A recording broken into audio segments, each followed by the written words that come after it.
Minha tese é a seguinte: eu afirmo que não existe mais investimento nos meios convencionais, que a gente chama de legacy. Qualquer sistema que ainda é dominante, embora seja obsoleto, a gente chama de legacy. Como o sistema de telefonia fixa, tem muito mais capital investido do que de telefonia móvel, embora o de telefonia móvel hoje já seja muito mais usado do que de telefonia fixa. Esse é um exemplo de um legacy, de um sistema legado. Durante alguns séculos, o sistema legado foi o telégrafo sobre o telefone, porque o telégrafo era mais usado e tal, embora o telefone tenha tornado ele obsoleto. O sistema financeiro hoje, de bancos, de corretoras, ele não existe nenhuma expectativa média de ganho. O que significa investimento? Investimento são veículos, são lugares onde instrumentos que você coloca riqueza e você tem expectativa média de ganho.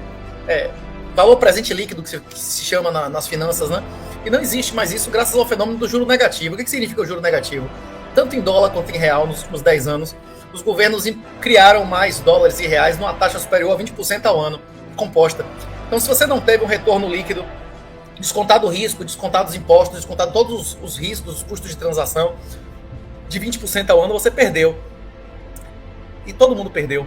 Porque mesmo quem ganhou, assumiu riscos de destruição que tem que ser contabilizados. Então, não existe alternativa no Legacy, além da perda fixa e da perda variável. Porque não existe nenhum título sem risco que lhe pague acima de 20%. E a comprovação disso é que a maioria das pessoas hoje acreditam que a inflação é um aumento de preços. A inflação não é um aumento de preços.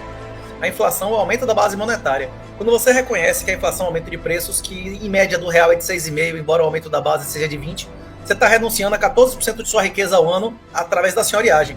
Você está reconhecendo que todos os ganhos de escala tecnológicos, eles pertencem a um governo. Eu estava, inclusive, assistindo hoje um documentário sobre a modificação, de como é que a modificação do formato das hélices dos motores vão aumentar em 20, 30% a eficiência de praticamente qualquer motor de barco, até os rotores dos drones. Você muda o desenhos que são criados através de inteligência artificial, que não podiam ser criados antes, que não tinha impressora 3D, e que isso vai aumentar em 20% só isso, só essa modificação, o design do rotor, da hélice, aumentando quase 20% a eficiência do motor de qualquer barco, da hélice de qualquer helicóptero, de qualquer drone.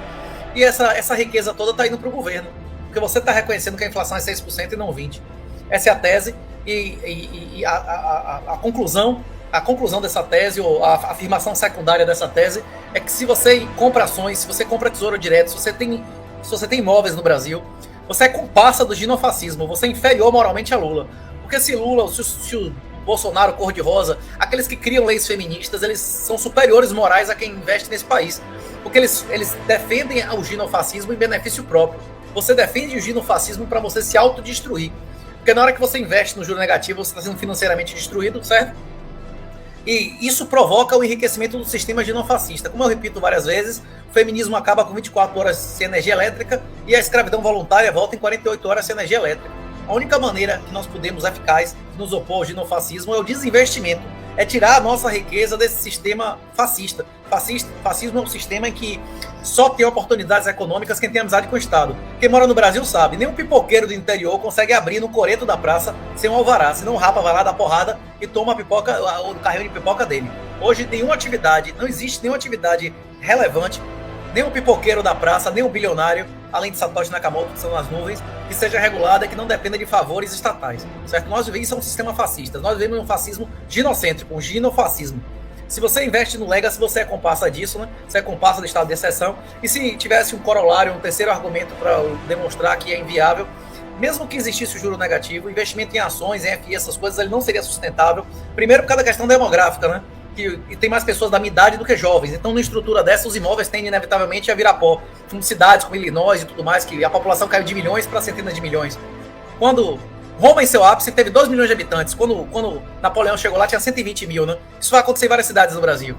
E, além disso, tem a questão dos fatores estruturais de existir.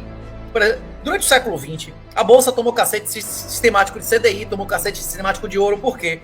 Porque não se encontravam. A Bolsa, os mercados imobiliários, eles só são sustentáveis quando existe império da legalidade, rule of law, que não existe no Brasil.